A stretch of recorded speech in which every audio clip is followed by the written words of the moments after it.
গতকাল অনুষ্ঠিত হল সারা ভারত আর্য মহাসভার দ্বিতীয় রাজ্যব্যাপী কর্মী সম্মেলন। এই সম্মেলনে আর্য সংস্কৃতিতে উদ্বুদ্ধ হয়ে বিভিন্ন ধর্ম, জাতি, বর্ণ, রাজনৈতিক দল নির্বিশেষে অনেক কর্মী যোগদান করেছে বলে সূত্রের খবর। বিভাসচন্দ্র অধিকারী মহাশয় জানান যে এই সম্মেলনের মধ্য দিয়ে তারা নিজেদের সাথে কর্মীদের মধ্যে সংযোগ স্থাপন করেছেন মাত্র। আসন্ন বিধানসভা ভোটে তারা প্রার্থী দেবেন এই ঘোষণাও তিনি করেন। আসুন দেখে নেওয়া যাক তার বক্তব্য।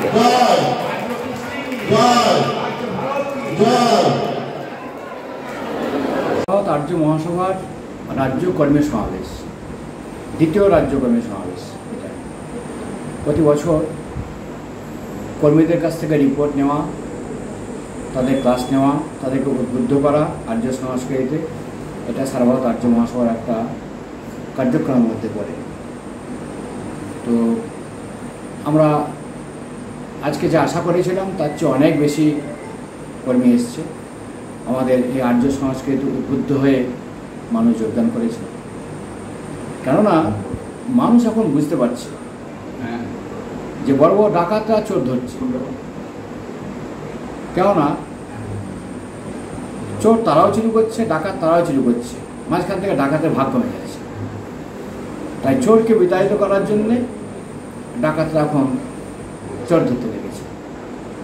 এই চুরি চামারি, গুন্ডামি, রাহাজানি, ছিনতাই, ধর্ষণ করে নেতা হওয়া যায় না, মানুষের মঙ্গল করা যায় না। আর্য সংস্কৃতি এক সৃষ্টিকর্তার সংস্কৃতি, তাই সেই সংস্কৃতিতে মানুষ উদ্বুদ্ধ হোক, ধর্মাচরণে অভ্যস্ত হোক, আর উইদাউট ধর্ম, উইদাউট রিলিজিয়ান কোনো কিছু হয় না। একটা মানুষের ধর্ম ঠিকঠাক হলে অবশ্যই জানতে শিখবে আগুনের ধর্ম কেমন, মাটির ধর্ম কেমন, আকাশের ধর্ম কেমন, বাতাসের ধর্ম কেমন, টাকার ধর্ম কেমন। আর এটুকু যখন শিখবে তখন কী নেওয়া দরকার আর কি দেওয়া দরকার, কি চাওয়া দরকার, কি পাওয়া দরকার, সেই বৈধতা অবৈধতা সম্পর্কে তার একটা জ্ঞান হবে। আর আর্য মহাসভা সেটা শেখাবে, তাই আর্য মহাসভা দরকার। বক্তব্য, 26শে বিধানসভায় আমরা প্রার্থী দেব।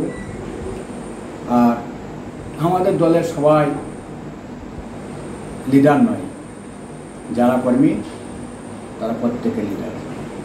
তাদের কথায় আমাদের সম্মতি দেওয়া ছাড়া কোনো পথ নেই।